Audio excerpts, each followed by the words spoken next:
once again, welcome back to Chats with Jack. I am Jack Talcott.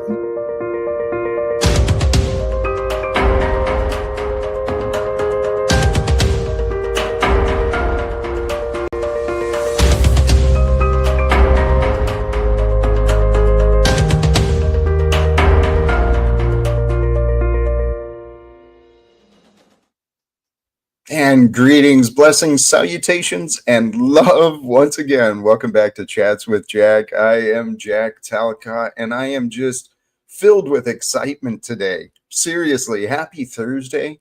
Happy Thursday to us all. Our poll starting us out already. Contributions, blessings to you before we even started, and blessings to Talcott, those who are comfortable feeling a part of this adventure with the Jack Talcott guy. If you feel a part of that, blessings. And if you don't feel a part of that yet, give it time. Give it time. And thank you. Yes, I debated, what do I discuss? Do I even mention it, or do I just whatever? It is what it is. Today is the day my mom became a mom. Again, I don't know. And this question, what insanity will today's episode of Groundhog Day bring? Praise God indeed. Praise our Heavenly Father. Through trials, tribulations, wrath, mercy, divine judgment, He slowly moves us toward our full potential. I mean, holy cows, man. Praise the Lord our God. Thank you. And blessings. Thank you. Old man, young man, I've never been as old or as young as I am today. So today starts the rest of my life. It's like, thank you. Thank you to you all. Here, let's jump through the thumbnail. I'm ready. I'm going to drop the link here in a little bit. I have so much that I want to share and want to talk about, but what I've been learning sincerely is just stay joyful, right? Because as long as I stay joyful, then I feel good about my performance. And I think others feel good about how Jack does too, because we're all in this crazy life adventure together. And I know who I am. I'm lovable to some, and I'm very frustrating to others. But today it is and it isn't about me. And the background is just the reminder. Let's praise the Lord. Snow, blessings, thank you. These contributions, blessings to all of you. This generosity, it's beautiful to witness and to experience. And I'm humbled. I'm grateful. So this quote today, this is something I'm practicing for myself, all right? Our new goal, should you choose it, should you allow yourself to find the value in this idea. My new goal is to align with perfection more than problems. There's enough problems in the world, don't you think? And when we focus on perfection more than problems, we feel better. Doesn't mean you deny anything. It means you become radical with your awareness. And that's kind of the topic we're going to get into a little bit. I hope. We'll see. But this quote is in part inspired by a video I watched earlier, Aaron Abke, and the link is in the description. Peace is found in the absence of resistance. His word was contraction. Peace is found in the absence of contraction. I view it as resistance and contraction. Those two things, they prevent growth, they prevent expansion. So a mental mindset, a focus, a commitment to yourself. I'm focusing on growth, right? That way the results be damned. Your fulfillment and your progress is found in the journey, right? It's in the development as time continues. That's where your focus can be, and that's where you're going to find the most fulfillment. And to follow that up, some of the things I've learned is just simply praise God indeed for the perfection of the order that is. Man, it is to be understood. Seek to know the patterns. Seek to find the patterns for yourself so you can see what I'm talking about, man. This God of ours, this God of ours is so amazing, so intelligent. I mean, and I'm just going off of the creation. I'm just going off of what I see in nature and science and people and thoughts and emotions, and praise God. The simple logic, it feels good to be with praise, does it not? I mean, it's kind of simple and obvious. But we live in a world where fear it's been proven to be very profitable. We're we're completed perfectly. There's a perfect design to you, to me. And it's glorious. It's to be understood. You are to be understood. That's your purpose of being you.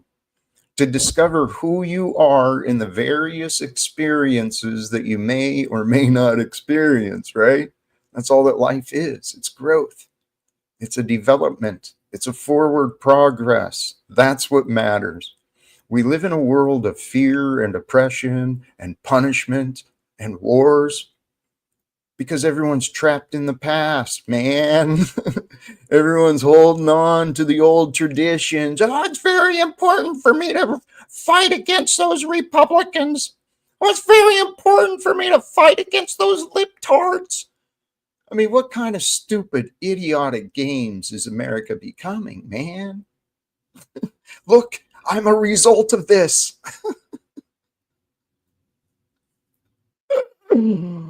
Oh, man, I am so excited.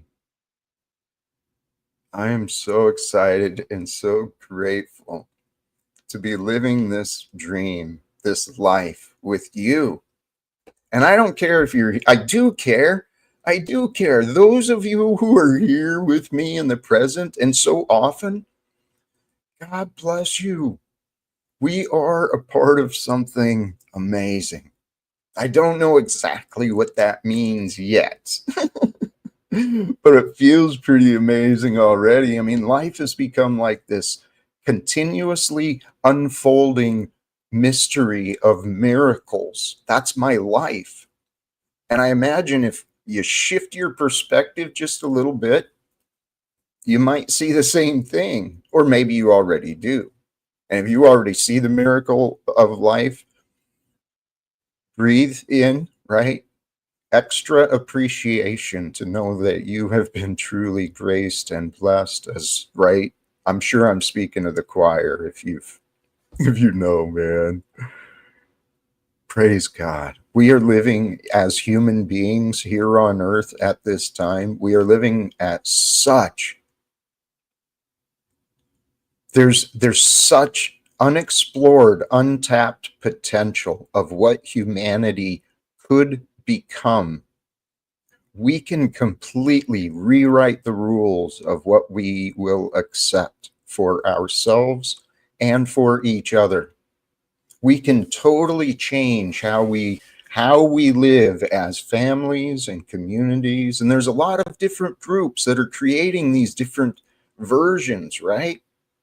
We can bring it all together, and it all starts right here and now, for it's always here and now.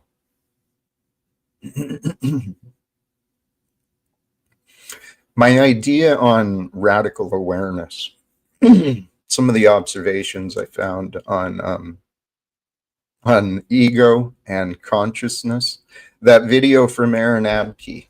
I have it, yeah, to like this. the video, I'm not going to play any of it, but this video from Aaron Abke, I watched it earlier, and he is such a gifted teacher, in my opinion. Okay. This video, why chasing pleasure doesn't work and how to stop. and he's presenting his series on mind science. But he goes into some observations of the ego. And, between that conversation, some other conversations I had or heard regarding Carl Jung, we're living at a time here on Earth where the answers are they're available. Okay. There's no reason for people to continue thinking that you're helpless with addiction, with obesity, with any of these problems that are so common of today, many of the health issues. And I'm not a doctor. That's not even been the area where I focused my time and attention much. But many of the diseases that humans have become so normalized with are not normal. These bodies are created to overcome disease, death. These bodies are created to live, man, live. But if you're just focused on survival, right, that primitive, narrow-minded idea that it's all about me, I gotta fight so I have control, and they can't take my control, right? I gotta fight to be free. Some things are true and some things are only true just based on a little bit.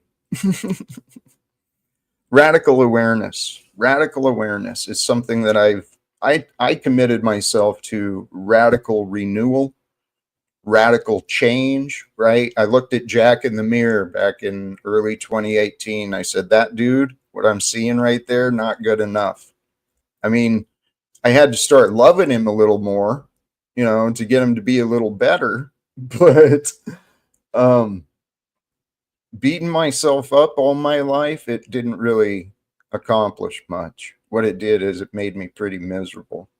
And then I carried a lot of blame and a lot of insecurities, and bringing it back to the conversation of the ego and Carl Jung, the shadow integration. No one can make you look at anything, right? You will not see what you do not want to see. But there's a darkness within each of us that needs to be seen. It cannot be hidden. It's got to be understood. Okay? Because the darkness for each of us, it comes in different shades, right? Different depths, different strengths, it's such a mystery, this mystery of life and the human consciousness. Psychology, right? These things have been studied for a long time, throughout time. But see, in the past generations, like our parents and their grandparents, and even farther back, the ability of communication wasn't as freely accessible, right? Those families had a little less knowledge in their day-to-day fight for survival. Well, we can change the mindset. So we're not just focused on survival and fighting to win. Let's surrender to what's true. Because this nonsense of secrets and lies in the world, it's literally driven mankind insane. So insane that we go along to get along, doing the same old things, thinking that at the end of the road, it's some retirement age or some fictional time, that things will be different. Missing out on everything that life has. One of the thoughts I had today, I'm looking myself, and I encourage you, find your fears, look for your fears, right? This live without fear. You want to face them and understand them. Those are the darkness. That's the shadow part where you've denied looking at. Maybe it's your greatest gifts. That's what happened with me. Once I started looking within the things I'd been holding myself back from, I discovered the things I actually really enjoyed. And I don't mean to overcomplicate it, but back to some of these ideas. Find your fears behind your comforts. See, where you're comfortable, with your routine, with your relationship, with your position in life where you're comfortable, it might be hiding, a bit of an insecurity, a bit of an attachment, right? You might have gotten attached to the idea of being comfortable rather than actually growing your comfort.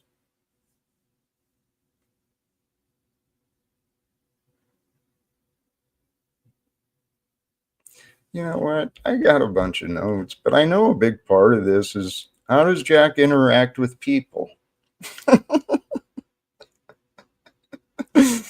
So I haven't been paying a lot of attention to the chat. Please forgive me if there was something I should address. Give my attention. But for those who want to join, please feel free. The shadow does lead one to authenticity, and it makes sense. Our God, the order of creation, okay? When I'm talking about God, I'm just pointing at the mystery that's behind the patterns and the order of creation, the order of life itself. There is a perfect order to everything. It's cause and effect. There's no separation from any time, anything, any place. It's all just one. It's one happening. And the happening is only right now. Peace is right now. So let's be with peace and share peace. Let's grow peace in this world. Peace being the absence of contractions, the absence of resistance, the absence of conflicts. We can detach from the battles, we can detach from the problems. Back to that comment regarding the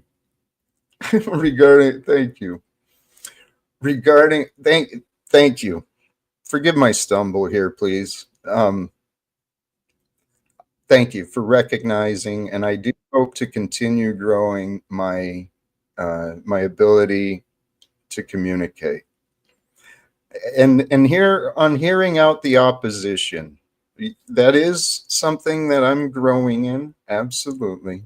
That might be you. Is that you? I think it is. Welcome back. Happy birthday to you. No. Happy birthday to you. Happy birthday, Jack Talcott. Happy birthday to you. All right. Thank you. Respectfully. You know what? Thank you very much. I appreciate that. How are you today, brother? I'm in an excellent mood. Yes, me too. Me too. Let's grow it, share it. Let's see what we can do with it. Was anything specific for you today? Um, well, there's this guy that I work around. I do carpentry work for a living, and I work near another carpenter. And he normally plays classic rock, and I hate classic rock because I've heard every song 1,000 times.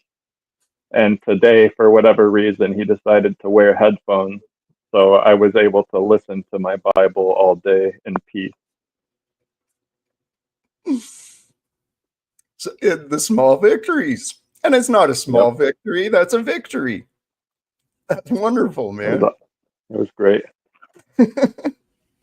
I've been learning lessons, Andy. I really have. I've been paying attention to my mistakes, and there's been plenty of them. Yes. Hey, Frank, I meant to reply to your email. I'm grateful to see you here. It is my birthday, but the birthday songs have been done already. Thank you to Andy. And Frank, no, man, we had a misunderstanding, and I'm sorry about that. Everything's coming together, and Tommy's here. Let's see how this goes, please. How are you today? There we go. Go fuck yourself. I just wrapped up your second or your yesterday show, and you got a real loop of a problem. I don't know. You're just a word game moron, And I can't wait to watch you naturally fail at the nothingness you're now son to your daddy on. So by all means, I'm not the one chasing you two. As a matter of fact, you two sat in the me spot because you guys are the ones popping into my backstage when you sit here all day dropping my name saying I ain't shit. Tommy, Paul and Jack. I can admit we care about you. No, you don't. Yes, and you can't admit what the fuck. No, shut your fucking mouth, old man. I'll beat you worse than those Baltimore niggas will. And I dare you to go walking around those streets too long. You'll see. Baltimore's trash. For one thing, you abandoned. I used to think you were pretty bad that like any super chat got shared, and now like you denied Hank's super chat just because he said, "Hey, Talcott, what are you laughing about, nigger?" Tom, you find so many offenses with me, dude. Yeah, because I see the truth in your garbage. And you're always saying I'm against you. No, I'm against lies. I'm against hypocrisy. I'm against narcissism. And you take that personal because so many of the things I stand against embody you, probably in the form of demons. You get offended when I tell you the Bible. And it's funny that you scolded demon. It's so funny that you scolded Stephen for modifying a fake Bible verse. Snafu didn't even catch that. You've modified the Bible for your own use. That's not Yeah, true. you want it. Yeah, no, it is true. You lying fucking faggot.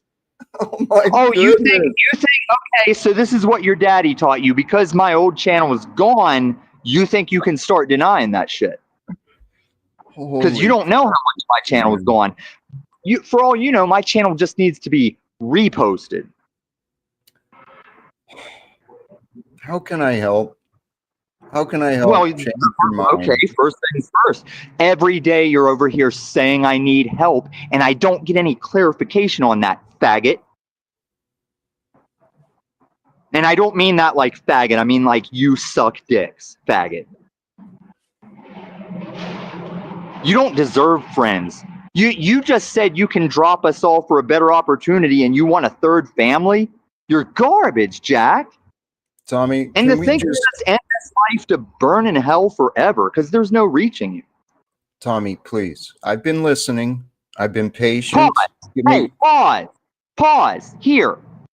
Don't fucking misdirect. What the fuck is wrong with my fucking life that I need your help so bad? Because I'm watching you season 1 with your daddy, and I'm going to enjoy watching that plane crash from the comfort of my homelessness that you perpetuate.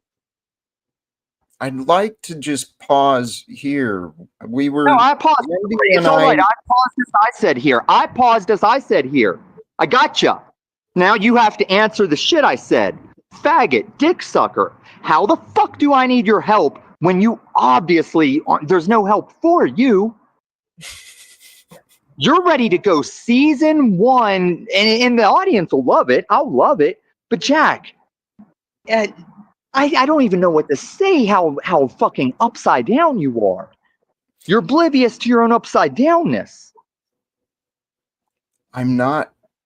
Tom, you haven't allowed me to say. You and your daddy are both trying to get on my panel. I don't know what the fuck you wanted to say last night. I don't know what he wanted to say. But the point is, do I look like I need you?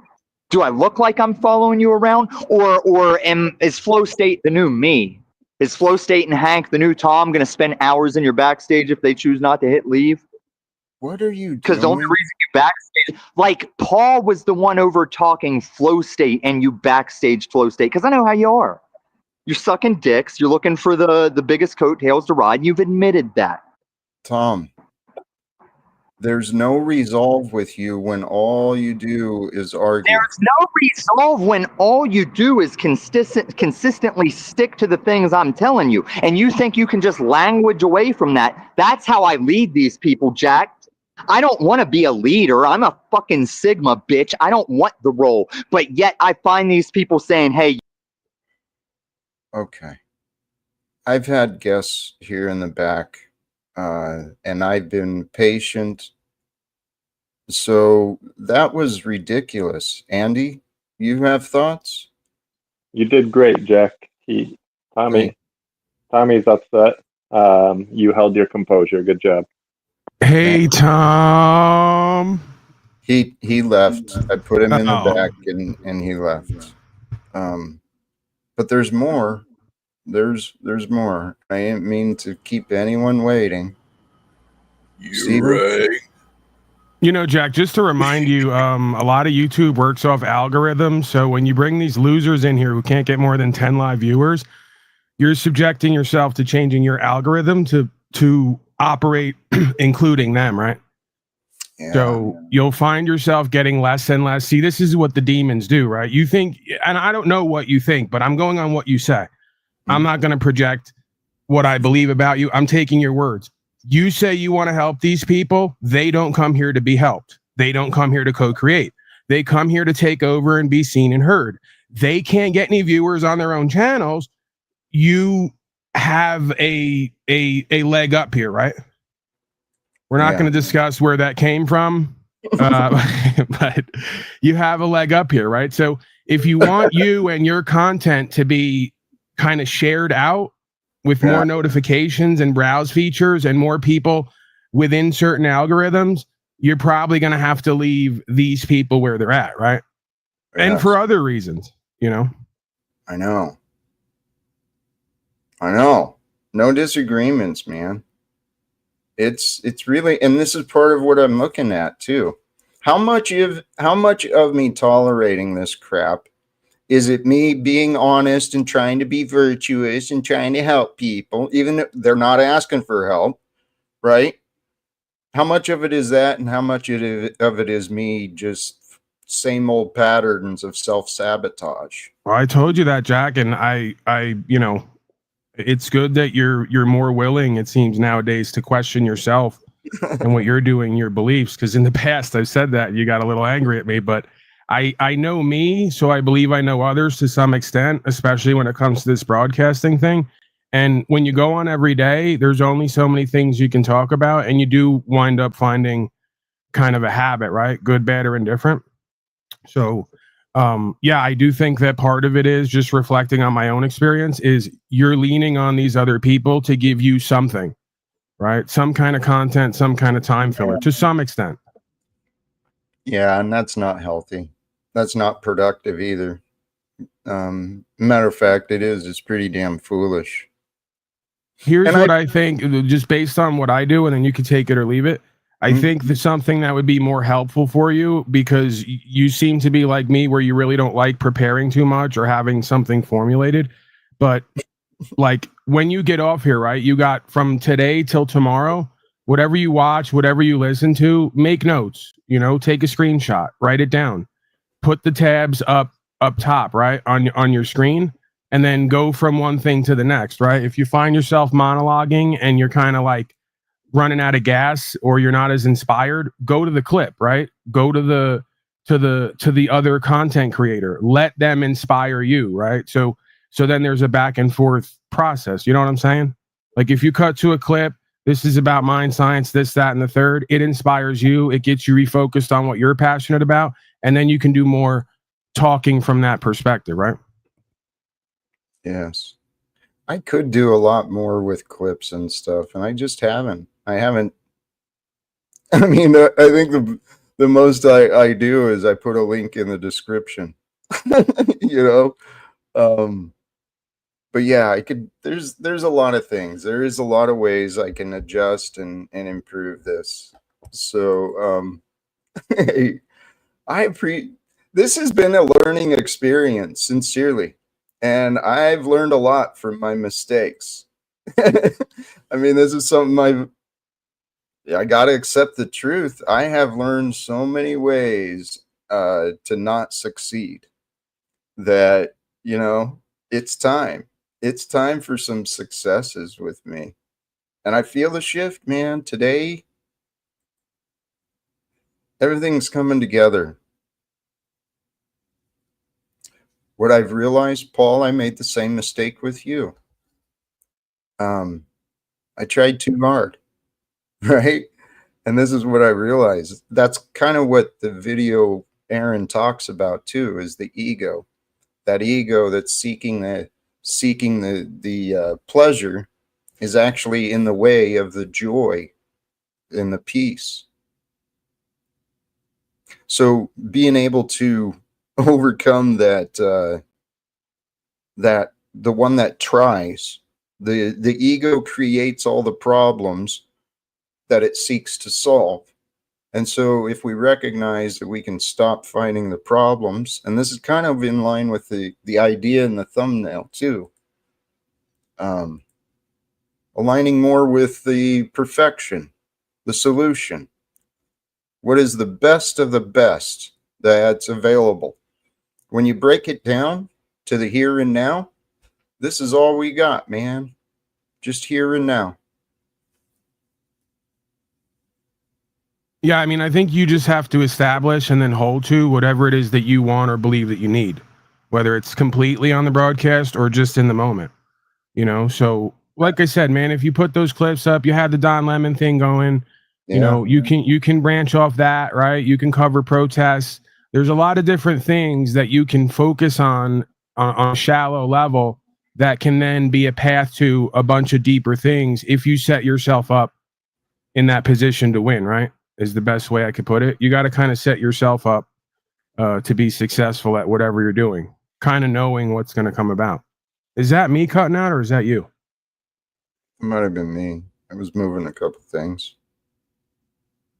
Oh, okay. Yes, along those lines, that was something I learned a while ago. Although I learned the opposite as well. Holy shit, man. That's how you know. That's how you know when you got both polarities, the truth and the untruth regarding opportunities. We got to make ourselves available for the opportunities. Sometimes you got to create opportunities for opportunities to be found. I've chased a lot of ideas I thought I could turn into opportunities. Yeah, well, I mean, on some level, right, I can respect that because it wasn't congruent with your words. So that was my issue. If you're congruent with what you do with your words, we're never going to have an issue. So you recognize now that you were kind of pushing too hard, if you want to put it that way. But part of your motivation is you want to be successful, right? It seems you don't like to admit that. You don't like to say out loud, hey, I want to be successful. I don't want to be surrounded by losers and failures and deviants. I'm open to co-create with anybody and work with anyone, but I'm not accepting less for myself and for the broadcast, right? That's like a this and that. That's the paradox resolved. And again, we don't have to do the loser failure thing. Like I just do that to kind of trigger. It is true to some extent. But of course, it's not as palatable as, you know, describing these things in more of a clinical way. It's a learning progress, man. The reason I try hard is I know the results that are available. I can imagine, right? I can see in my mind potentials. And so this is actually a lesson I was reminded of earlier today too, is what was it? The joy is in the growth, not in the product. So the joy is found in the journey. You know, who are we becoming as we're pursuing this idea? Because if it's real easy for us to get attached to an idea or get attached to a plan, and then we're more focused protecting our idea and our plan, we're missing out on, you know, who knows what. That's what I experienced. I forgot where I started there. Sorry. We have this, well, we have the opportunity. Something I've learned sincerely is the inner work. That shit is so important for us to do, for us to face. And that's not something I really ever thought about, even when I was a disease of a drunk. I never thought about doing inner work or had any idea of how to do those things. But what it all comes down to is finding comfort and peace, resolving the bitterness and the disagreements of the past so we can be at peace in the present. Because if we can just be present with the experience, right? Mindful and paying attention. When we pay attention, life doesn't have to be so complicated. That's what seriously, it's that simple. And people are so busy looking at different things. Guys, Paul, you especially, man. There's something bizarre going on. Yeah, don't remind me, okay? I've had my fair share of teams of people making diagnosis on me and pointing out from their own perspective the strange things that are happening. I'd rather not look. Yep. Well, there's a reason, Paul, just like me. Consider this. I said it in a text to someone, but I think it's real. If you look at the past for what it was preparation. And so what have we been preparing ourselves for? You know, I'm pretty damn confident. I've been preparing myself for fucking success and celebration and joy and love. Man, the future, we've been preparing for the celebrations that are about to start. That's where we're at, Paul. I'm down for that, Jack. You know, I mean, it's going to be whatever it's going to be. Again, I mainly just came to do what I believe was a reminder that you can't say, oh, you know, I'm a life coach or want to be a life coach, and I just want someone to reach out to me. Your audience are your potential life coaching, you know, co-creators, if you want to call it that. I was going to say students, but you know, that's where the fellowship is done, right? So you have an opportunity every time you come here for at least 50 to 100, however many people, to potentially get a word of inspiration where they can relate to your journey, because life is life on life's terms, right? There's probably nothing you could bring up about yourself, no matter how horrific or challenging it could be, that someone's not going to relate to and potentially get some value out of hearing a message about, right? So I think if you really want to do this life coaching thing, and you're really going to have to take yourself or what you're doing, not necessarily yourself, because it's good when you have fun with the whole asylum, but take what you're doing a little more seriously and take the opportunity seriously, that these people are here to see you and listen to you and get something from you that doesn't require the presence of other beings who most of these people don't respect and don't like. That could even include me, right? If I go off the reservation and I start injecting my own rap or taking over, do a let's get back to me, throw me out, and let the people have a good time with it, you know? You're spot on, my brother. Now, I know you're aware. Those words are for you as well as me, right? Because all advice is for the self as well. And we can both do better at that. Because you know, you've got a value and a spark, and it's beyond just the entertainment, that's for sure. A lot of people tune in for you because, well, they see it.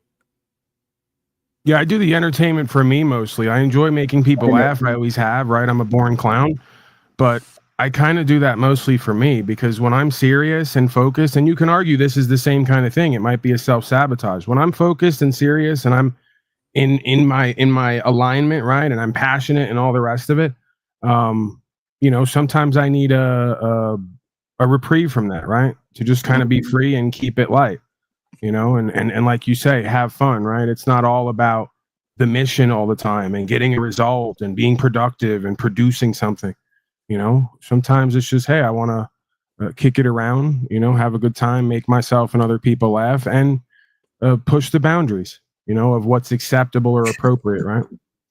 Yes, that's what I love about you. And that's what I said too. You help me remember, right, how to have fun. Because you do. I don't know who I was talking about you earlier today, Paul. Holy shit. Look how much you're a part of my life. Scary, huh? That's why they call me the god of all media, and by they I mean me. Right. Well, I was remembering. I don't remember. There was a few times, man, where we hung out for a good session and my belly hurt from all the laughter, man. We've had some fun. And I look forward to that even more. I really do.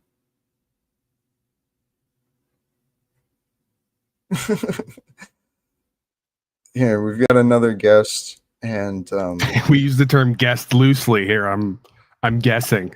Yeah. I'm guessing the guest is used as a Narcissism, brothers and sisters. Oh my god. I'm on the road. Cage. You guys want to hear my skr? Okay, we gotta be careful because there's a bunch of trout. Cage, you must have just missed the back and forth. You need any life coaching here today? You don't like my fucking skirt? Come on, I do it safely. Okay. I can't even understand them. What?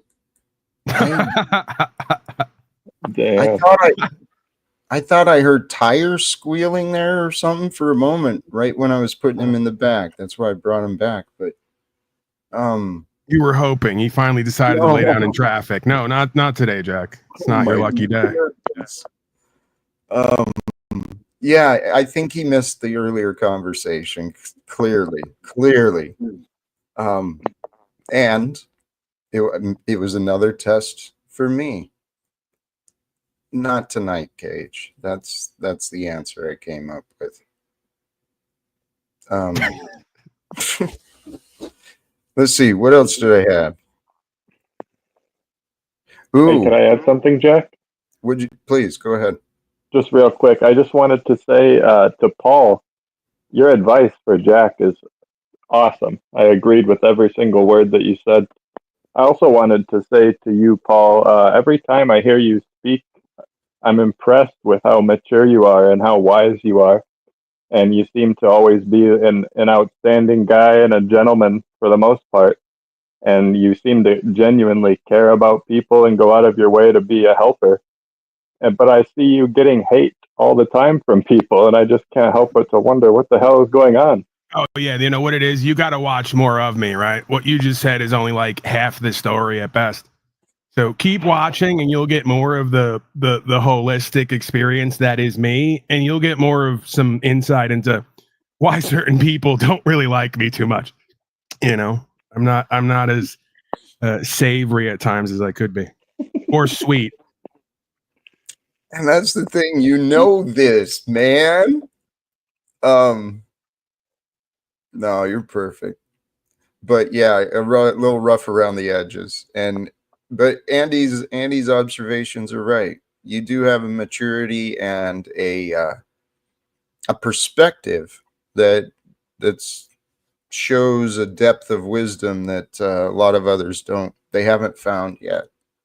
So you got a lot of value that shines brightly.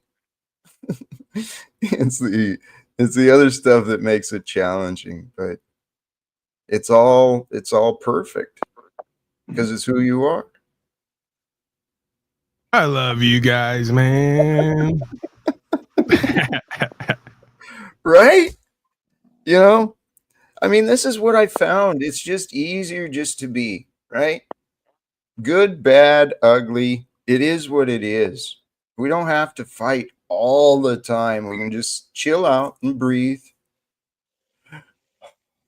And then I don't like picking the battles back up, to be honest. It's laughable, Jack. These guys are on the internet with someone who they don't even really know and don't have to be involved with. And there's so many other fights they could pick that they're not going to pick because they're not equipped and they're fucking cowardly. And we know that. So at this point, it's like, hey, you know, give it a rest. Right. This is where I have to pull the daddy card. Right. If I want to go around the panels and be critical, I can do that because I can say where I stand other places. They don't and they can't. So they shouldn't, right? Because it's beyond, as Tommy said, hypocritical and embarrassing. Why don't you take your gun shooting on camera and your loud mouth and all the rest of it to somewhere where something's actually happening and stand on something? You won't, so it's a waste of time. So far, right. I'm attempting to inspire from my own perspective with the truth, right? The truth is we haven't seen him or all the other big bad wolves and tough guys stand up to anyone or anything of any kind of substance. Right. It doesn't mean it doesn't happen, though, right? And they stand up in different ways. But hey, Paul, you did it. You welcome, Tommy. Huh? Say it again. Because Say Jack again, already knows. with he's not gonna pleasure. relate. With pleasure. We get a mouth fight on the internet again for the 1,000th No, I time. just This wanna is reply. I just boring wanna and reply to ineffable. that. I get Okay, shit I'll you say said. it again because you didn't hear it in the back. You and other big bad wolves and tough guys never stand up to anything where you're potentially going to get whooped. That's all I do. Okay, you can say it, but it doesn't make it real. When I show what I do that's real, you say it's not. We're all done with it. We're all done with no, it. that's your narrative game.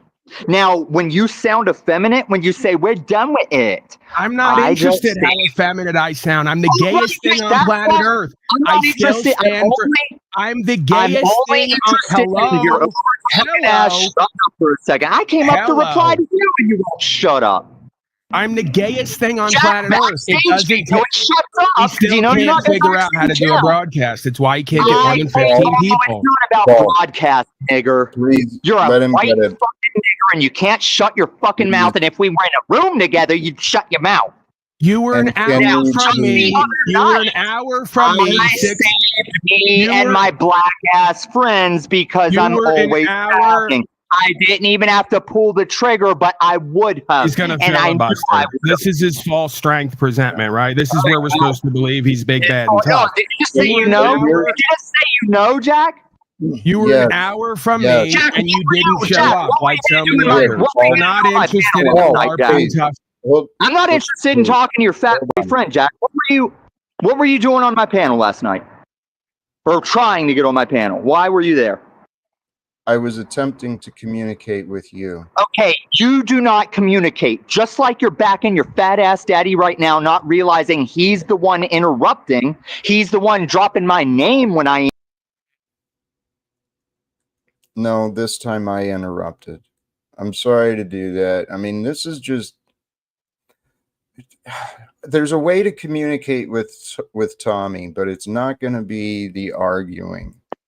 And the thing is he doesn't seem to want to stop, even when he's right. Even when you give him, okay, Tom, you're right. He doesn't want to stop. He just wants to keep laboring it on. But if he would just chill out, it would give us a chance to communicate. Holy cows. What do you think the solution is to this issue of Tommy just wanting to confront Jack in an aggressive manner? Paul, that was for you, Paul. Sorry. There is no solution. You can't achieve a solution without two parties who are willing. He's obviously not willing. It's clear and present. He's not willing. If we were at any court right now, he's contemptuous. He's vitriolic. He's not interested in remedy or resolution. So at some point, you make a judgment and you move on. You throw him in the loser tank or you kick him out.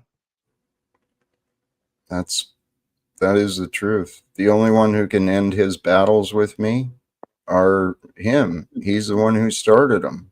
There's no battle. Tommy has been doing this with every content creator like so many others. He's jealous and envious. He wants an audience, but he can't achieve it by putting in the time, energy, attention, and doing the fucking hard work. But he's too manic depressive to keep any kind of structure going for himself in his life. But this is just it. If he'd overcome the battles, he'd have the time and energy to use his talents to really draw an audience, right? Right, but without the battles, he has no identity. He proves that when he comes on these panels. He shows pictures of himself as a boxer from 20 years ago. He believes his identity is that of a fighter. He's got himself convinced. Well, and this is where he's going to eventually realize he's got the opportunity to reinvent himself. He's stuck in the past, and he picks up this this attitude of his every day, and it's not.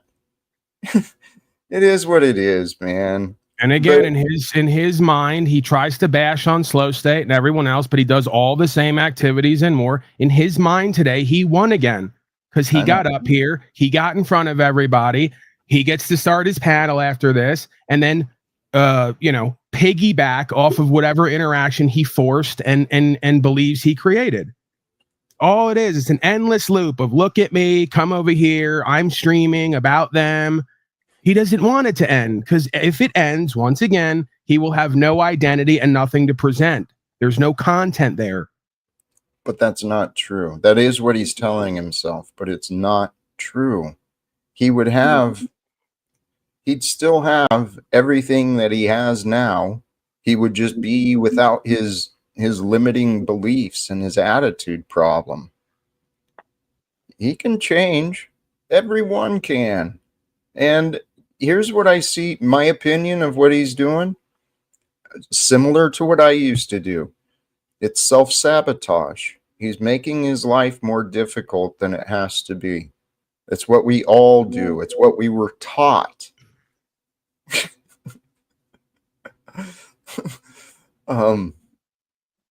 Yeah, the world is completely backwards from the way that we're supposed to be.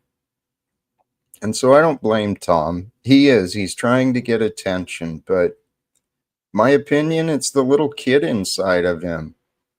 He's got an inner spirit within him that's looking for his attention, but he's blaming me, you. And it comes back to what you were saying, Paul. Until he's willing to admit his jealousy or his mistakes, he's not going to be willing to change.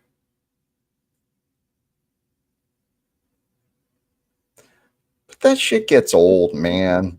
And the thing is even if he did lose his identity, he'd have a new friend.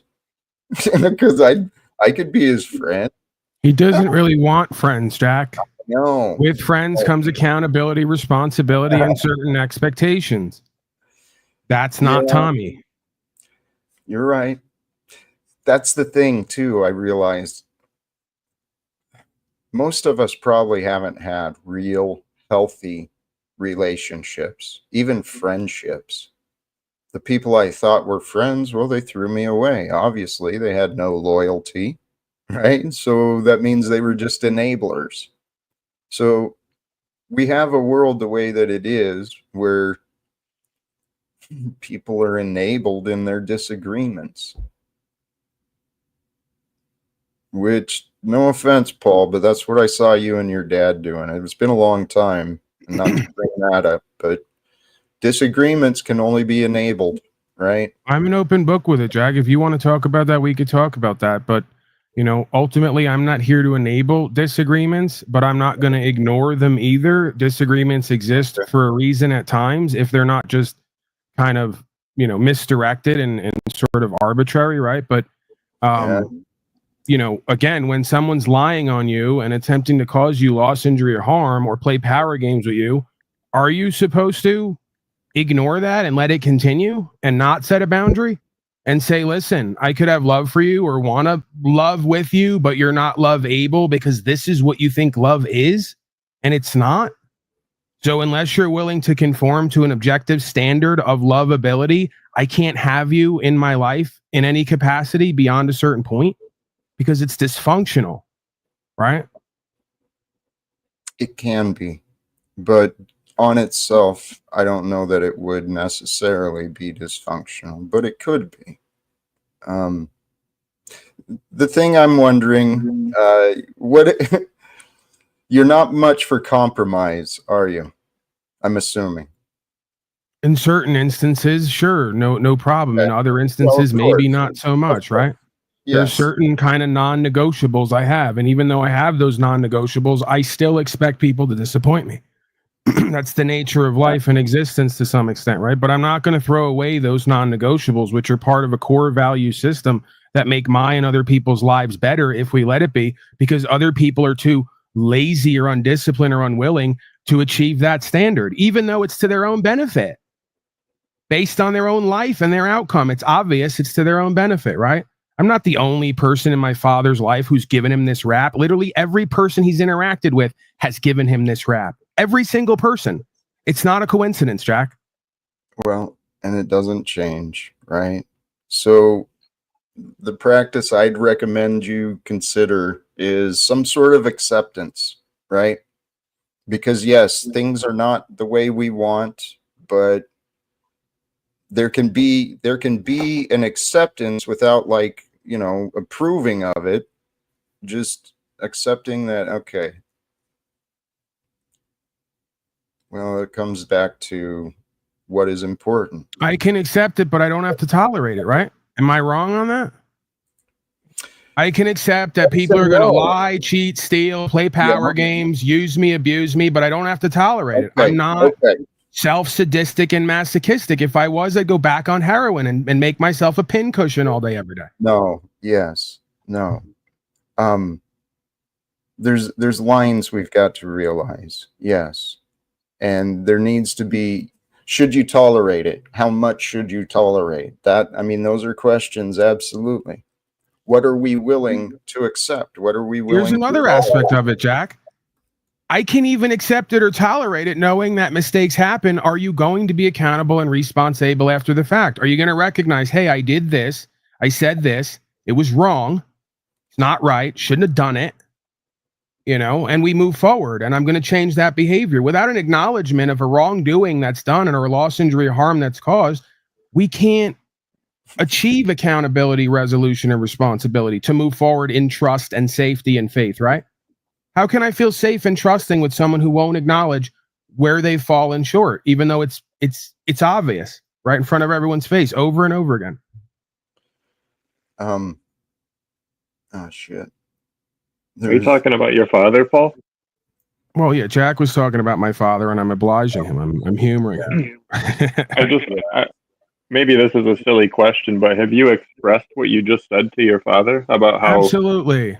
Yeah. Since I've been 12 years old, there's many folks who've expressed this to my father, and his pride and his arrogance takes priority over him having co-creative, responsive, resolute relationships.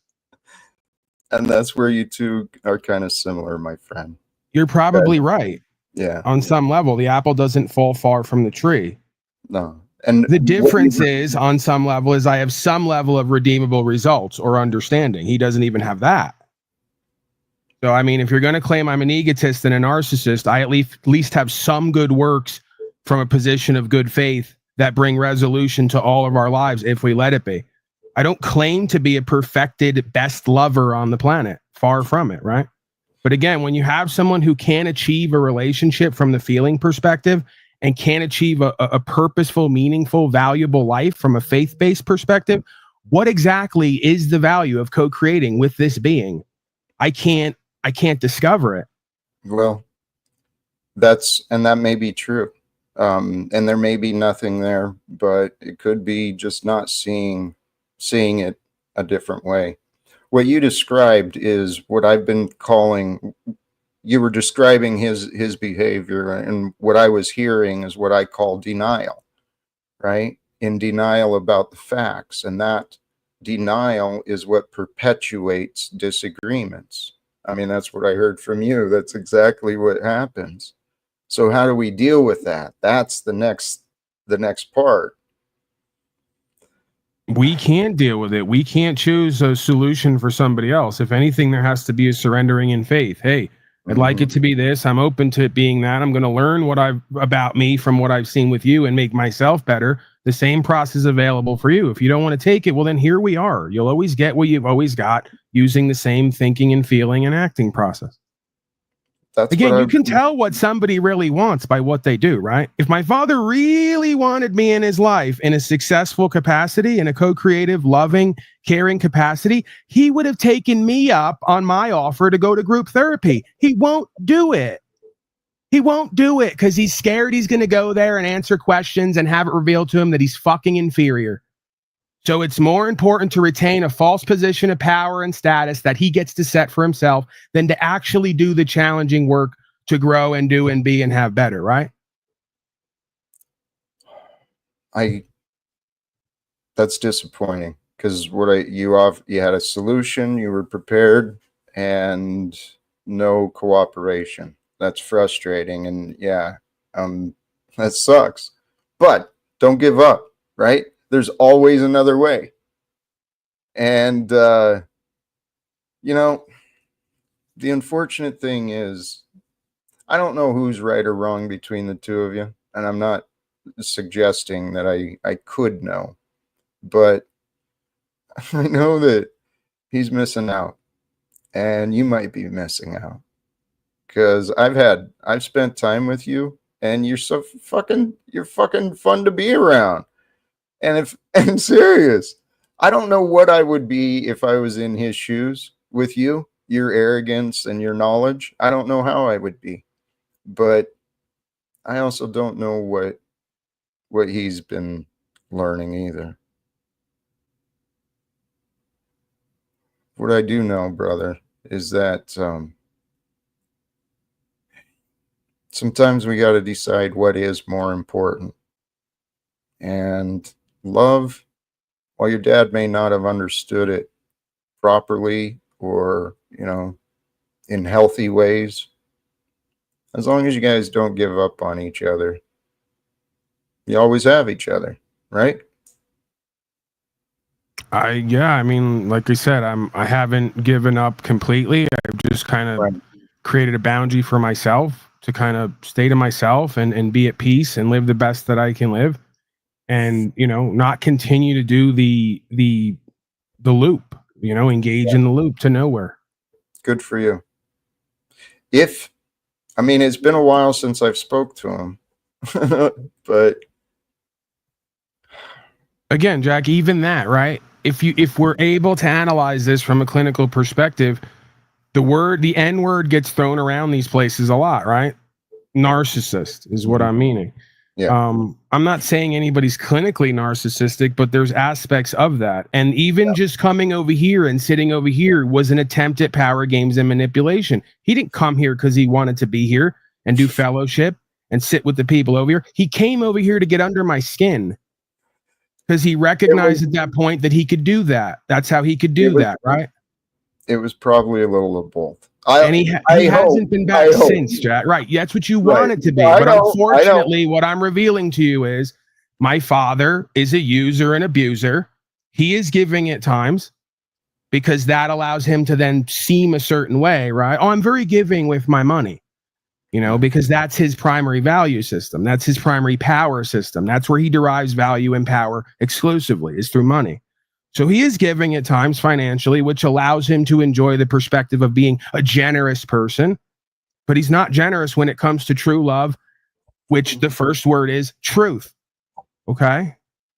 So, again, even that right there, that one action proves exactly who he is and how he responds or reacts or behaves toward me, and how he's willing to use other people, places, and things simply to get back at me to try to teach me a lesson. That's not what a father is supposed to do, especially in this scenario. He didn't have to be online looking for attention and pushing a book to my audience that I asked him not to do. He didn't have to violate my boundaries there like many other places again. Well, he didn't. You're right. But not to make any defense. He's clearly a man who doesn't understand. Maybe he didn't have a good example of a father either. His father died young. This is what I realized I'm guilty of with my son. I did the best I could, but I fucking failed. I didn't know how to be better than I was, and yet I most certainly knew how to be better than I was. I could have easily been a better father.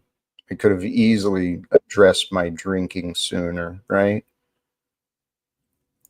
But we go through these things in life, and I encourage you, brother, the future.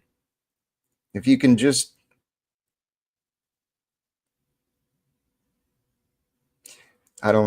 be open to change and let go of the past, but then you're still left with that wondering, How many times you gonna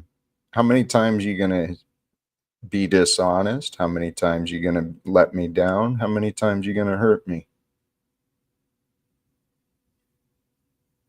Who knows?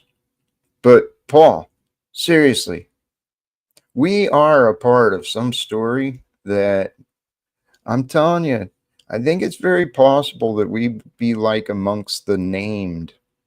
Well, there's so many that are doing so many things at this time of history. How do you become one of the named in history?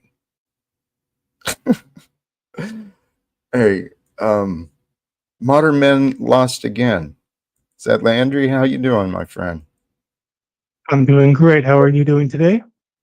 Truly feeling blessed. We got into some deep conversations or off conversations. No, spot on. Paul, thank you. There's something going on, and you and your dad, man, there's something between you two as well. You guys have been enabling the disagreements, your stubbornness, right? So if you can learn, not if, of course you learn. Hey, Jack. Yes, sir. I just wanted to say, in reference to you saying about your son, how you failed. Try not to see it that way. You know what I mean? It's only a failure if the journey is over. Maybe instead of seeing it as you have failed, see it as you haven't succeeded yet. There's still time. You know what I mean? Your son is still a young man. He's in his 20s. There's going to be decades more of time for you to just, to really think about this and approach it in the best way that you can. I think that speaking from somebody who has had a father that let him down, you know what I mean, and didn't deserve respect from me. No matter how abusive or how neglectful my father was, as I got older, it didn't matter to me. You know what I mean? He's my flesh and blood, and I just wanted a relationship with him regardless. And I feel like even though you've made your fair share of mistakes with your son, you are miles better than what my father was. And I think that if you're that much better than my father, and I still had such a desire to see my father, I feel confident that your son will too if you just give it time and keep being a positive person and just, you know what I mean? Just represent yourself as a good role model like you are. Like, think it will come to you, Jack. I truly believe that.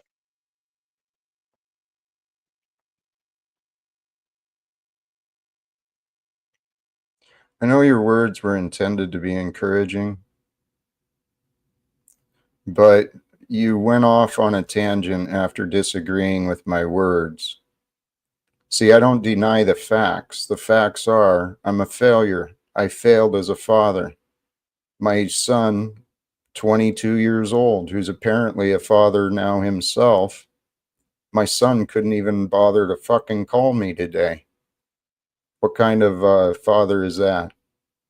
That's a man who's failed in the eyes of his son. So I accept my failures, Andy. Now, and I also want to hold that optimism. Considering what I remember of my son, all the good times, all the love and fucking fun we had together, I'm wondering how long. How long do I get punished for what he chose to think?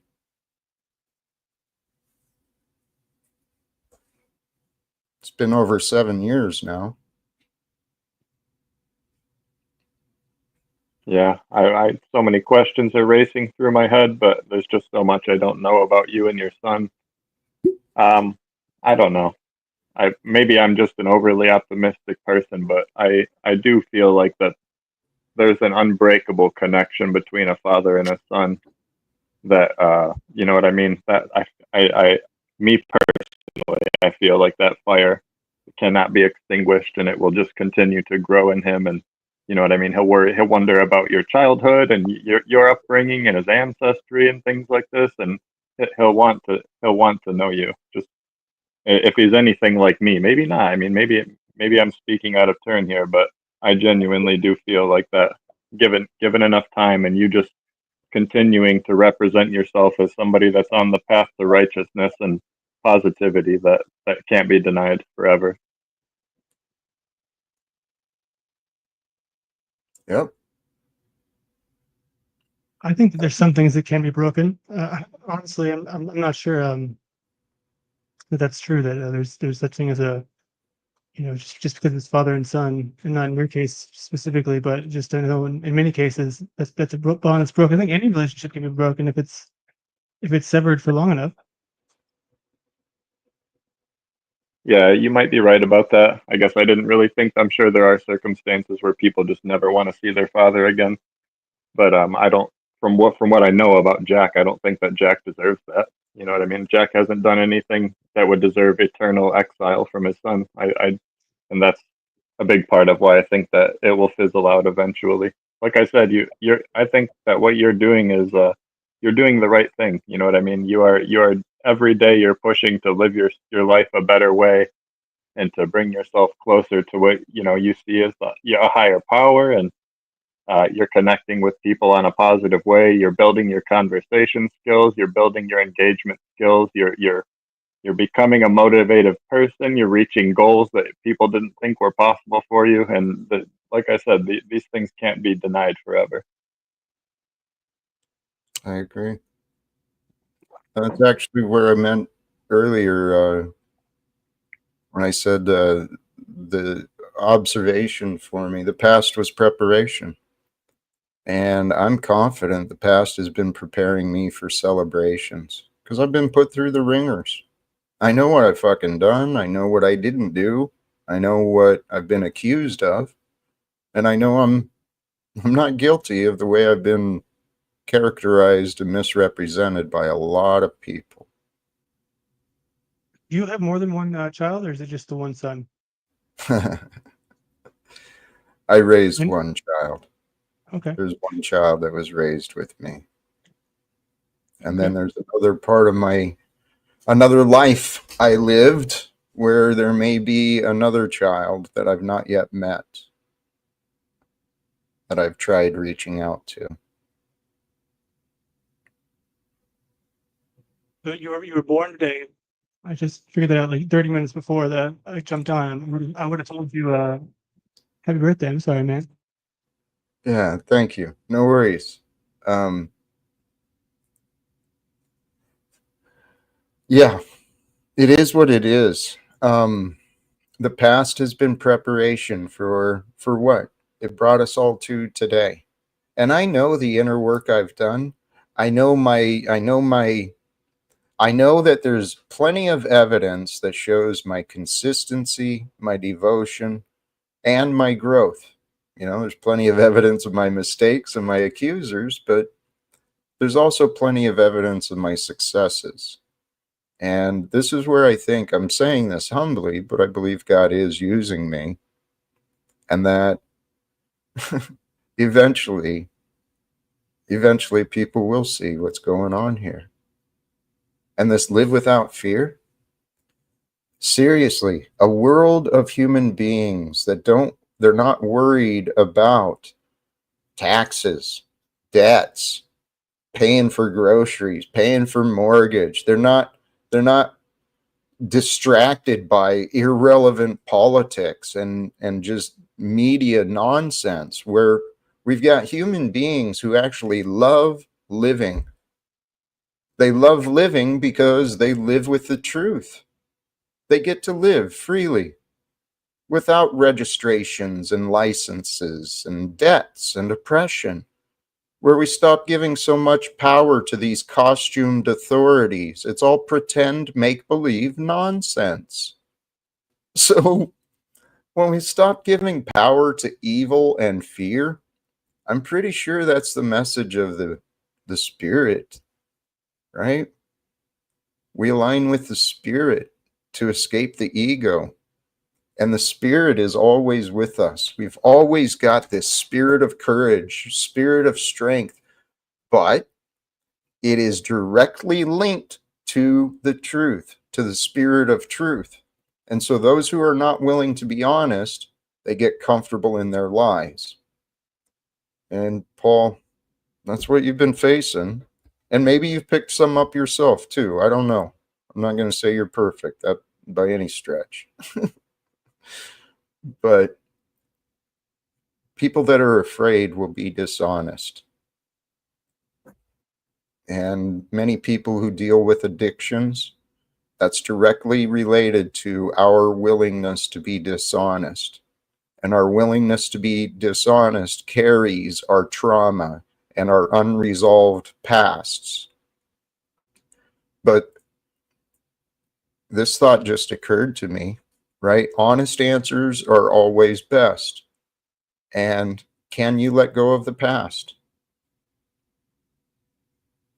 The answer is yes. It's always yes. We can let go of everything. Were you jumping in? Sorry. I mean, I was thinking about it just to kind of bring some clarity as far as how I perceive it. You Please. said before that your son is punishing you, right? It's the word is relationship, right? The root word is relate or relation. So I know with me and my father, I'm not looking at this as some war where someone's going to win and someone's going to lose.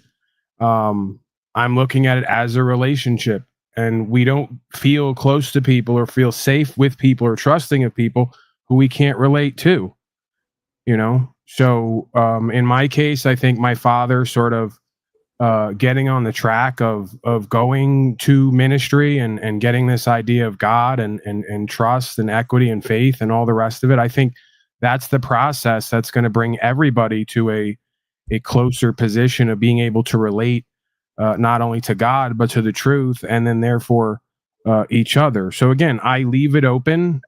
I consider the loop, the light age, dark age cycle on a micro and macro level. And I seem to understand the reason why things are the way they are and how they have an opportunity to become what they're meant to be, right? I think the same is true for your son. There's a good chance that as he takes his spiritual journey at some point and becomes a father himself, there'll be way more opportunity for him to potentially relate to you and give you a fresh start to reestablish a new relationship, right? Because he'll be essentially in the same position, for lack of a better I guess terminology or idea. Yeah. That may be the same with me as well, Jack, right? I may need to have a child at some point to see being a parent in a whole new way and then be able to relate to my father in a way I previously wasn't able to. That would do it. It would definitely transform you. It did me. I can assume, right? But well, then the question is, as my life coach and sponsor, what are you really willing to do to get me and my father back? Are you willing to birth my ass, baby? Right here, right now, live on the broadcast. Oh, that's for a LGBT. No. Sorry, Jack. You know me. I needed some comic relief there. I'm doing pretty well, though. Yes, you 90-10 ratio of being real and straightforward and using humor as a coping mechanism. You do, yes, very well. You've developed that gift, and it's healthy and dangerous, man.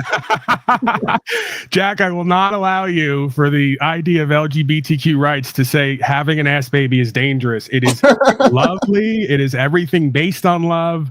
You're not going to change my perspective on it, okay? How dare you? No. What are you thinking here? This is a place for love, not a place for disagreements, Jack. Please. Anyway, Lindsay, welcome to you. How are you, my friend? Hi, I just wanted to join in because I like these kind of discussions, especially, this sounds really wrong, but power and control. I was thinking about how we let family members often, especially when there's addiction involved, or two narcissists, or people that are stubborn or difficult to deal with.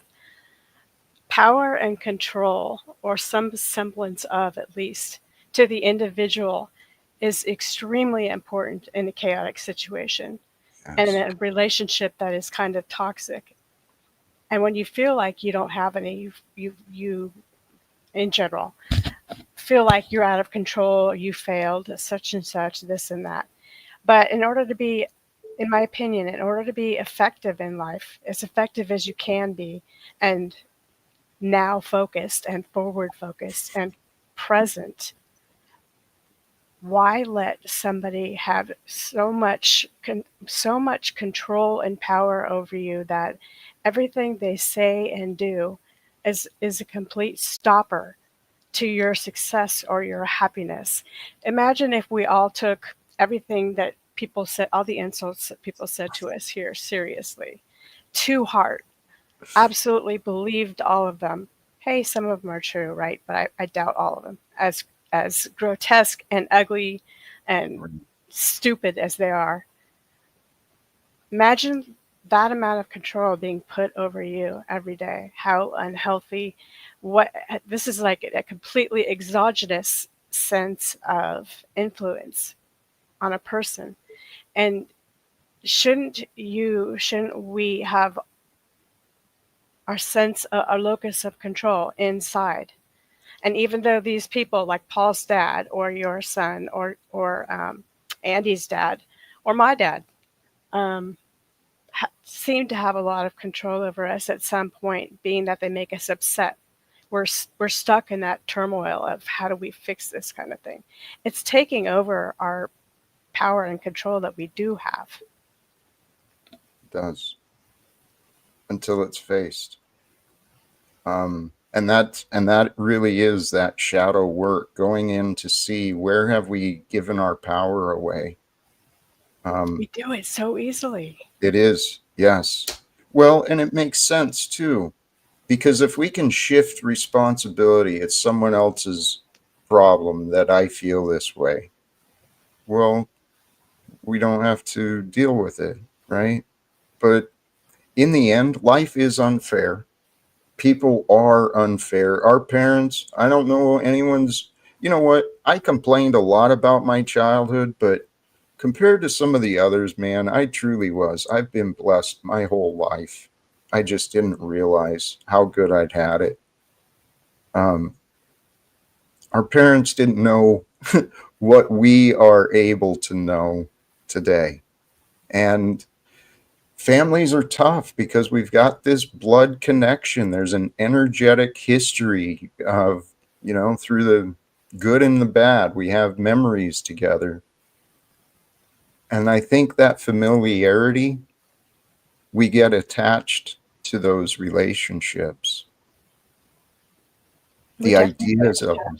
Enmeshed. Enmeshed was the word I was thinking of when I know Paul doesn't really care for the things I have to say, or for me personally, but I was listening to what he has to say as a person and separating feelings or anything or opinions, and thinking that is complete enmeshment. That's not just somebody infringing on your life a little bit.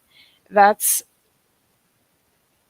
I don't know how to put it. That's kind of an invasion of your own privacy and your own control, your own peace of mind, to have your father come in a space like this where you have a show, and to have him show up and show off and do his thing. To me, that just means he's in competition, or a lot of different things. I'm not analyzing it right now, but think of all the people in our lives who do that kind of SHIT on a regular basis. They know how to, stick the knife in and turn it. Yeah. All you have to do is be here for 5 minutes on YouTube and chat, and you know exactly how to stick the knife in and turn it to a perfect stranger. We do it regularly. It's the society we've grown in, right? And that's interesting, that competition, the aspect. I could see that. A dad competing with the son without realizing it.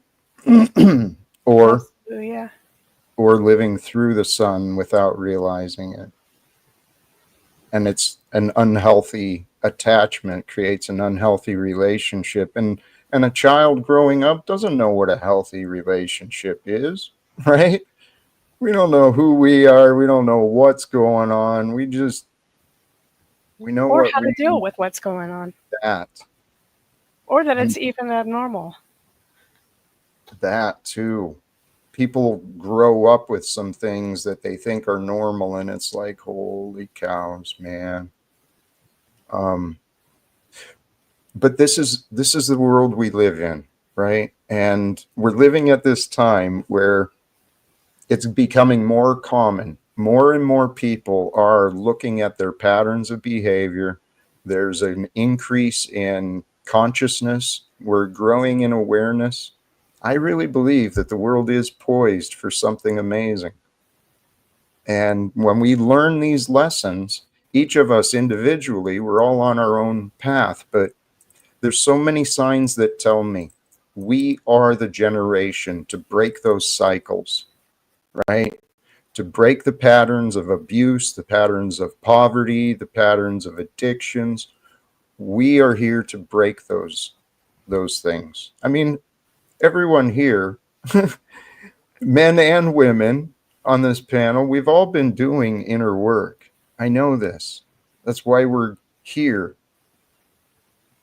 The universe and our choices, we've been preparing ourselves, and the world has been preparing us. And I have a lot of hope. The point is, if we can identify these problems, recognize problems in relationships, just like our fears, once we really face the fears and face the problems, sometimes the significance, it comes down. It's not that important. It's not as big of a deal once it's closer examined. Then sometimes. Go ahead. Well, I don't want to interrupt your thought pattern. I'll wait. I was going the opposite. Sometimes it's better to closely examine. Sometimes it's better to detach, right, from the situation, just to get a different perspective of things, the facts. That's where I was going. Sorry, Andy.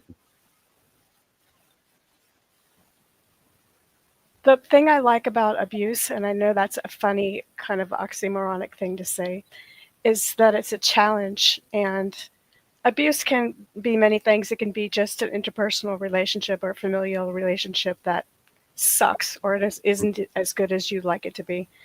I like to take those situations, and if you learn from them, you learn, okay, I'm never going to repeat this again.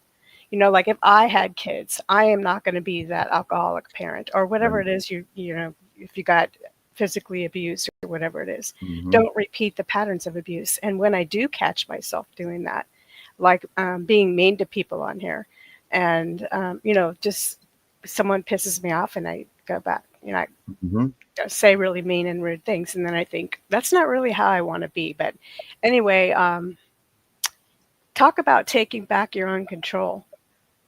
By controlling your response to anything that resembles what you've dealt with, you're already dealing with more control that you need and that you crave, and less of a chaotic situation.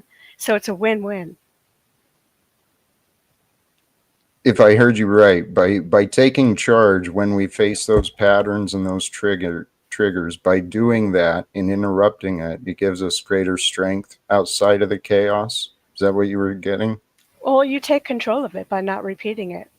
Yes. You're out of control when you repeat it with others and you haven't learned from it, and you realize, you don't like who you're becoming, or you're ashamed of something you did or said.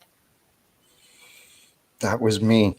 I got tired of feeling guilty about my reactions, and that's where I had to really start looking at why am I reacting?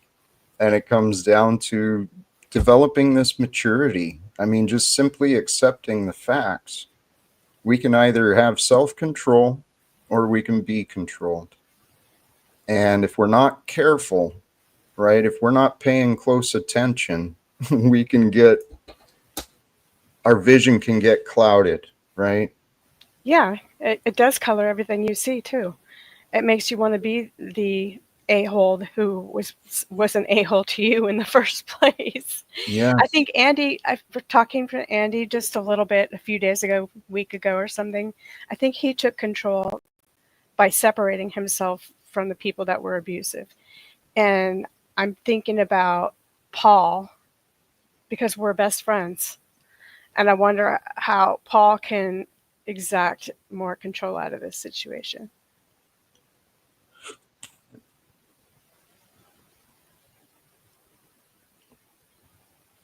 Because it's so enmeshed, his dad is right there. And his life has something to say about everything, has come to this venue. I think everything, not to speak for him, but it's boundaries. He's been working on the boundaries, but even with boundaries, ideally, we get cooperation. And that's where resolving a disagreement, it requires cooperation. But a narcissist, who his father is, I'm assuming, is not going to change at all. Until they do. People don't change until they do. Right, and we can't just stick a label of narcissist clinically on anybody who has these issues. There may be aspects of that, but you condemn them to a fate, then it can never change in your own mind or in reality, right? So narcissistic traits. I didn't necessarily. I get that. The majority of people in this society, you could argue, have some narcissistic traits. The society breeds it. Yep. So that's pretty much every person here to varying degrees, right? Mm-hmm. But it doesn't make them a clinical narcissist that's 3% of the population to where they can't be treated. They can't make any progress. They can't self-reflect. Narcissistic personality disorder. And I clarified narcissistic traits. It doesn't mean. Right, but you said that they would never change, so that infers narcissistic personality disorder. Am I off on that? No, this is what I've had to deal with in my life. So maybe I projected that onto your father. And I don't talk to you that much, but I was assuming that somebody who does something and goes that far at it and causes you that much of a struggle probably has NPD. I don't know. Some traits. Just guessing. But this is what I think is true. Each of us has these varying degrees of narcissistic type behaviors. And it results in being shut off, right? We're disconnected, we're disassociated. And when people disassociate from, a relationship, they don't see what's actually happening. And so I don't know what the answer is, but Paul, you've got the right attitude. You're open, it sounds like. I'd encourage you to be, look at you too and see if there's a way to help accommodate his change. Because the best way to influence and for him to learn is for you two to be able to spend time together. But that's not always helpful if it's not healthy. Yeah, I mean, I think that the only thing left there, and maybe it's a testament to how lacking I am in a normal sort of attachment style or empathy is, and I almost take it as a challenge because I refuse to live life doing things or not doing things based on what I'm going to feel when the inevitable happens, which to me is a toxic emotion of living through guilt, right? So he's not going to see, this is the thing. It almost becomes a battle from his side, right? Like, I just want to achieve reconciliation and resolution. He wants false power and control, like we talked about earlier, even to the point of knowing on some level subconsciously that when he dies, I'll have to inherit all the crap that he didn't want to resolve while he was here, right? And potentially have to live with the guilt of wasting all this time, right? And still that doesn't move him. That's a form of power and control for him, right? Where he gets to play the victim once again. Yes. But so then I go the other way. I go, listen, I'm here for you. I'm available for you and the truth. If we're not going to do that, I will literally go the other way with it and practice having zero guilt. Trait. I'm sorry. What? You're saying what he's doing? I'm asking you, Lindsay, you're saying what he's doing? I was talking about that being another narcissistic trait. Yeah, you're saying what he's yeah, I mean, I get that, again, I'm not I don't have a degree. We can speak in a clinical way and we can use common sense, but I'm not going to make a diagnosis on anyone. And ultimately, he's not going to get a diagnosis if he doesn't choose to engage It's in not some kind important of that he gets a diagnosis here. Sometimes labels are just used to help understand things. right, And but it's just easier to go, having power and control issues, right? Sure. If you want to call it prideful. And again, it makes total sense because when you grow up without a father from the beginning, and you got to conform to the ways of the world to be successful and have worldly power and value, then being vulnerable and being honest about who you are as a vulnerable being is betrayal to that identity and is a form of cowardice. So I have compassion for the being because I know me and I know what they're doing. But again, at some point, there has to be a realization like, hey, I'm doing this to protect me. This is all that I know. But then I write books saying I'm an accomplished author. And in the book, I say my biggest problem is my ego. So is that for the book and for the audience to make you seem like you're, insightful and self-aware? Or is that an actual declaration of where you're going to start to correct yourself and your behavior? See? Give it time. Okay. All we got is time, Jack. I ain't That's going nowhere, right? We're all right. being formed by the universe here one day at a time. I'm here. I'm not sure if you felt attacked or something, because that wasn't my intent. I don't feel attacked. Okay, good. Shoot. I just want to be clear about not setting this up to make it that my father is, XYZ with an absolute condemnation label. He's not here to give his own perspective. And I see, very generalized. I see sort of glimmers or sort of, shades through the veil, right? Of a being who maybe wants to do better or knows they need to do better. A being who has self-reflected on some level and then just hasn't taken the next steps to do and be what they need to do and be to have more of what they need to have, right? Well, So I'm trying to be compassionate and equitous in that sense. And you are. And Jack, you were going to say something. Please, because along those lines, the thought I realized for myself, I think it happens to a lot of us. There's going to be a realization, an awakening or a shift. Something will shift inside, and then we realize, oh shit, I was wrong. And then all these things that we were saying, we'll realize how true it was, right? So what you said, your dad probably authored the words so he could know where to start. And he knows what he knows. I don't know him well enough. I can't condemn him by any stretch, and you don't either, right? So I can't condemn him either. I only know what I've heard.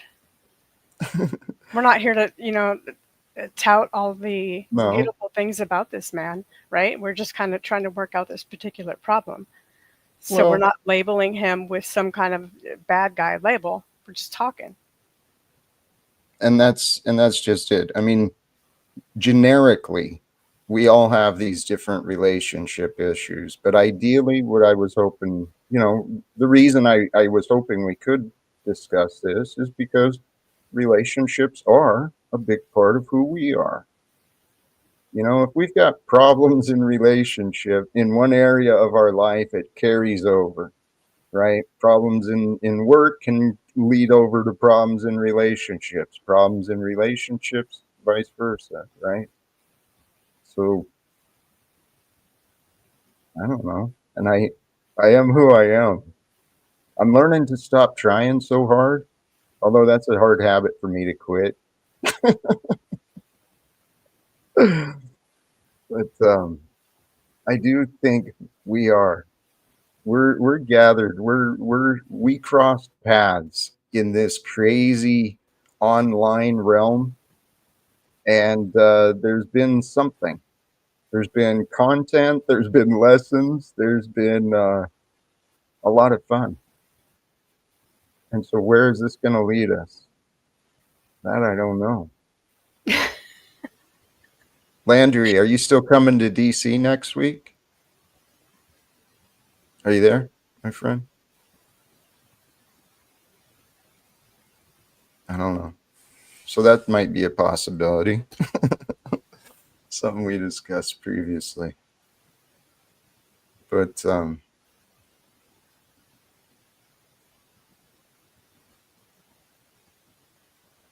any other ideas or thoughts? Which would you do? I don't mean to just sit with dead air. It's hard not to offend people. Even when you're just starting, you're just simply trying to get across ideas. I get in trouble often with the labels I use, but they're basically generalized fallacies, because any generalization is a fallacy, right? Everybody has idiosyncrasies. Everybody's different in some kind of way. I don't mean to pigeonhole people. What I'm trying to do when I speak is just be clear. So apologies if I come across as like righteous in any way, or maybe Lindsay, I do. I don't mean to, but I seem to offend people easily. I'm laughing, and I don't mean to laugh at you. Yeah, why because did you it's laugh?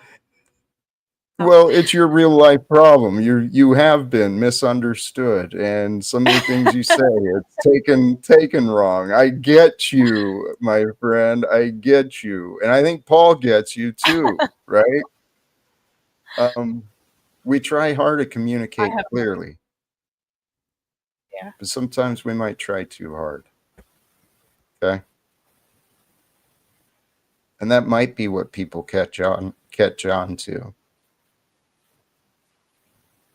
Yeah, I guess I got to work on being less verbose, but damn, it's hard.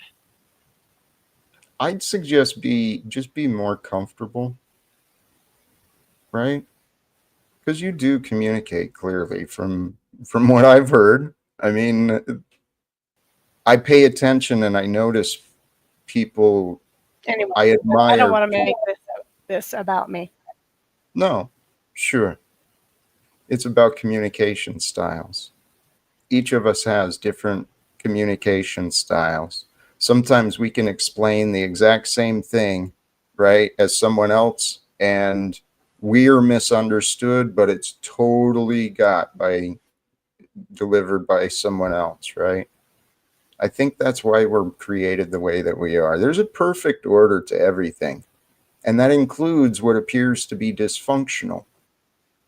We're not as dysfunctional as we think. I've seen a lot of human growth, right? I've seen people becoming better versions of the people they were online. And that's what I'm trying to do too.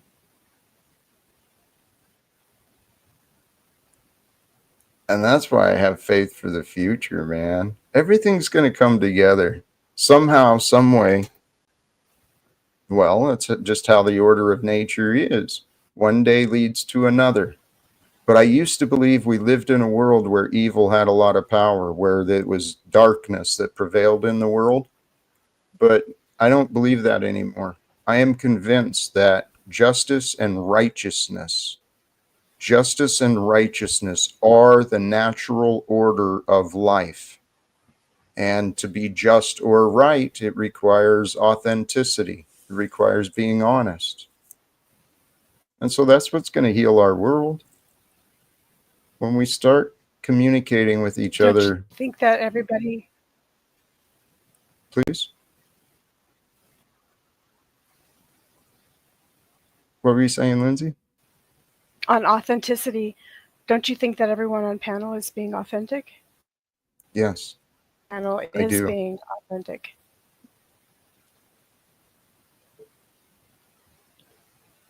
Yes. Because you told me to relax, and if you tell me... I believe so. But I am relaxed. So I don't understand. Anyway, we'll talk about that later. No, what I think, I went with an assumption. It was a generalization, right? Because I know when I try too hard, it's because I'm not as relaxed as I could be. You know, I'm worried about offending someone. I'm worried about saying the wrong thing. And then in my nervousness, that's when I usually say what I shouldn't say or do what I shouldn't do. And that's where I was pointing at. If the focus is just to be honest and to be authentic and to be caring with good intentions, because that's who you are. That's what I've seen. Then it can be natural. But when we grow up in a world of confusion, we can normalize discontent. We can normalize aggression and all sorts of crazy shit. But I encourage people, start normalizing your peace. Because peace is simply the absence of resistance and contraction. And the absence of resistance and contraction, truly, it's found in release.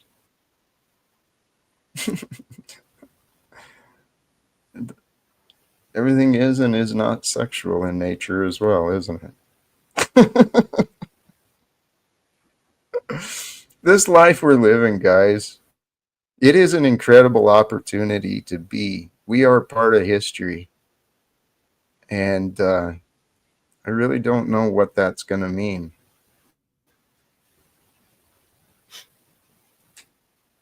Should we start wrapping it up? That's kind of where I'm feeling.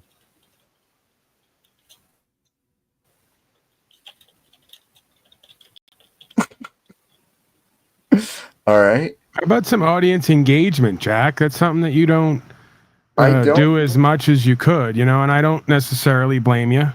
I could see why at times, but hey, this is our audience. This is the only one we got. Right. We may as well show it some love or some attention. It might go away and not come back. Doubtful, Jack, but you never know, right? Hey, yes, I do. I ignore the chat an awful lot. And I think that's what they taught me to do. They go, we have absolutely nothing of worth and value to offer you. Ignore us. We'll be over here in the corner flinging feces. Well, it's either the ones flinging feces constantly with no reprieve or the ones high on their own supply, right? Right. The love clouders. The love clouders who don't see anything in reality. They just know they're high on love. I'm more happy with those than the bitter ones, man. But I always find the bitter ones, dude. And that's what I see, my self-sabotage, my low self-worth. I look to confirm my low beliefs. That's got to be why I do it.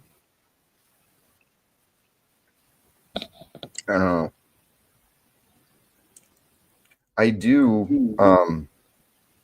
I do feel better these days than I ever used to in my past. And you guys didn't know me in my past, man.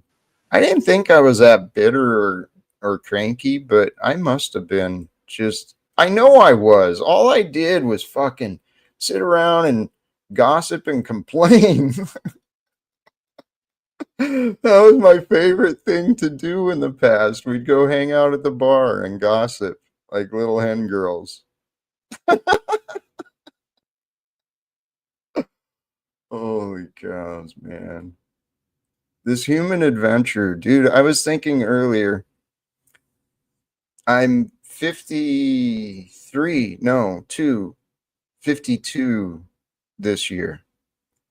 And I have lived so many lifetimes. I was thinking about different people from different aspects of my past life. And I've lived a whole bunch. These people, yeah, they don't know each other. They only knew me at different times in my life. But there's something going on, man. I think I'm just kind of rambling there. I'm not making as much sense. I hear myself. Paul did help me a lot. We're all learning and growing on our own, and yet there's no denying that what Paul does clearly influenced me and what I chose to do. So, Isn't cow. the obey God Andy? I don't know. No, I don't know. Andy, that's not you, is it? I thought Man there of was- God. Oh, Yeah. okay, that's what it is. Yeah, All right. No, that's not him. Yeah, I mean, again, if you want to come up on the panel, you've been someone who's been around for months and years at this point. I'm willing to interact with you, but this, again, it's kind of bizarre, right? Like you would say and do anything to make me the perpetrator and take away from me ever being a victim, even if I'm not claiming to be a victim, like just to be the wronged party, right? I always have to be in the wrong. I can never be wronged, and that's fine. I'm not looking for any kind of sympathy or validation here. Like, he asked me a question, he brought up the dynamics. I'm an open book. I'll talk about it. So just the idea that I would have a son who would treat me the way that I treat my father. That's the premise, right? Well, if I treated my son the way my father treated me, it wouldn't be a fucking surprise to me why he would want little to nothing to do with me, if not forever, for a time. I mean, come on, man. Seriously. At one point in time, my father was like all I had, my father and my uncle. They essentially raised me. I didn't have any other family day to day. These people put me on drugs and brought me to mental institutions. These people, they've done so many things that have betrayed me and my trust and made me feel unsafe and given over to the state and all the rest of it. You wonder why I became Paul Unslaved? Against this idea of false authority and illegitimate hierarchy of inauthentic corporate males who don't have the answers, but then project onto someone who's looking for the answers? Well, this is why it happened. For you to become who you are. Absolutely. To have those values, to have those principles. That's exactly why it happened. And obey. What's that? Yeah, Jack, I can tell that, this is about the time, like you said, that I should probably leave or we wrap up. But again, obey God, that's a false equivocation. That's a false presentment. And that's precisely the issue, is that doing this broadcast, I've named myself Daddy tongue in cheek because viewers like you come to my platform thinking I'm supposed to be your daddy and you're my child. So equating our interaction online and how I've spoken to you in a chat box to a relationship between me and my father is cause for you to reflect on your mental and emotional illness, because it's not a valid and accurate comparison. And that's why you don't have a functional relationship with me, because you come to me projecting onto me or playing out the same trauma bonds that I'm looking to resolve or get away from, right? I'm not your daddy. You're not my son. I don't owe you anything. If anything, I owe myself certain things, and I haven't even given myself those things. So if anything, I should be sorry to me first and foremost. And if you need an apology from me, come up, talk to me man to man, and we'll have the discussion and we can go there. If not, go away and get a life. It's beyond embarrassing. Yes. And it's actually true for someone who wants to, people, they find so much comfort hiding behind behind a keyboard and an avatar, and so quick to diminish those who are rising.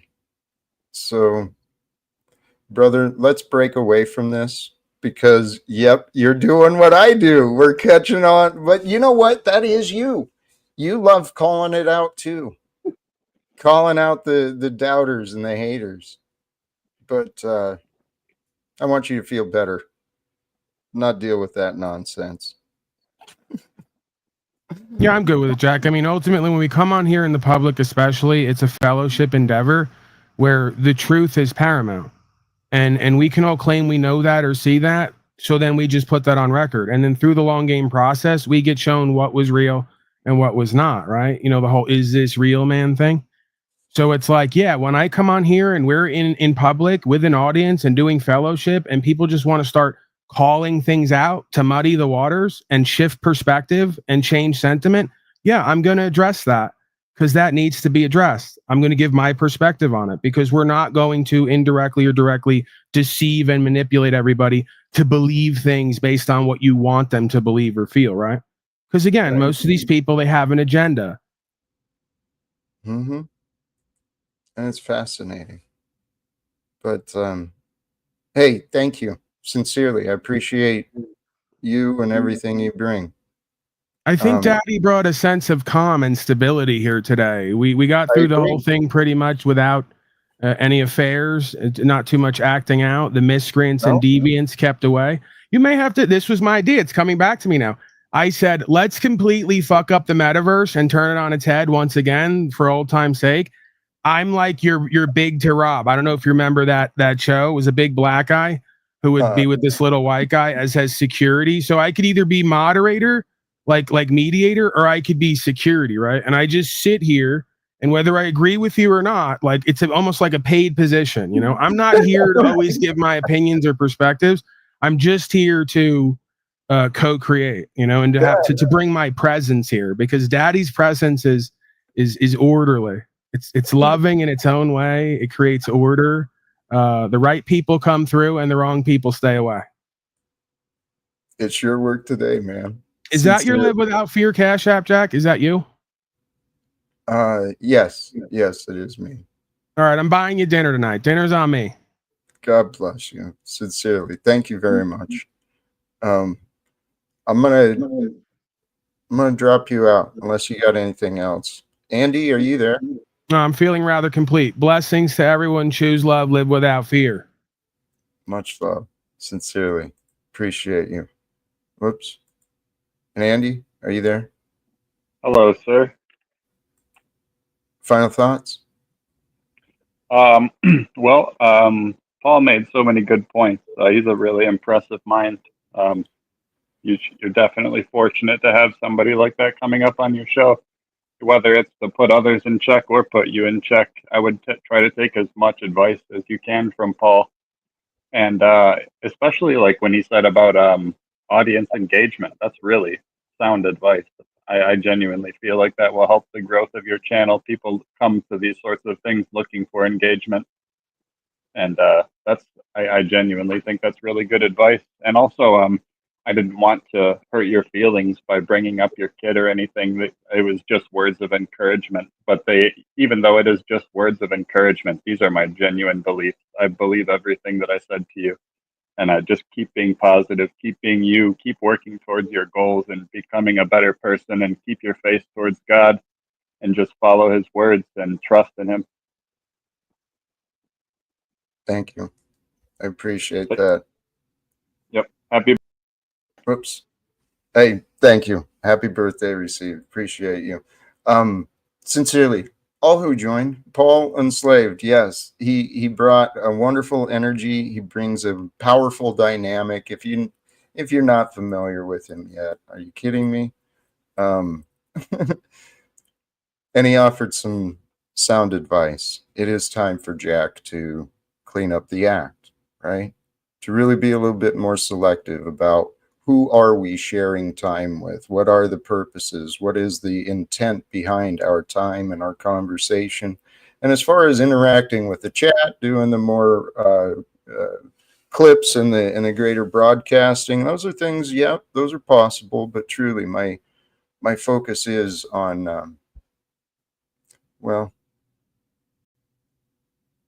my focus is on God, on love, on living with love and God each day. Because like Andy said, yep, sound advice. I'm living as me. I'm committed to growing as me, committed to living this path I'm living. And I live a life with God. And I'm so grateful to have found my understanding and my experience in this life. It transformed. Love transformed me. The story of Jack, man, it's an amazing story, but the results are where it's at. The results are here and now, because here and now is where we can capture the opportunities of life. Every day, every day is another opportunity to grow. And sometimes to grow, we've got to let go. In order to let go, it might mean admitting I was wrong. It might mean admitting I didn't do enough. I could have done more. It comes down to, if you want to grow, you've got to accept that something wasn't good enough so that there's room for you to improve. And if you can't find your path for improvement, feel free, reach out to me. I got time. I got the intentions. I really do want to help anyone who wants to improve their life, because this world deserves the best version of you, the best version of me, and then we'll see what the future brings from there.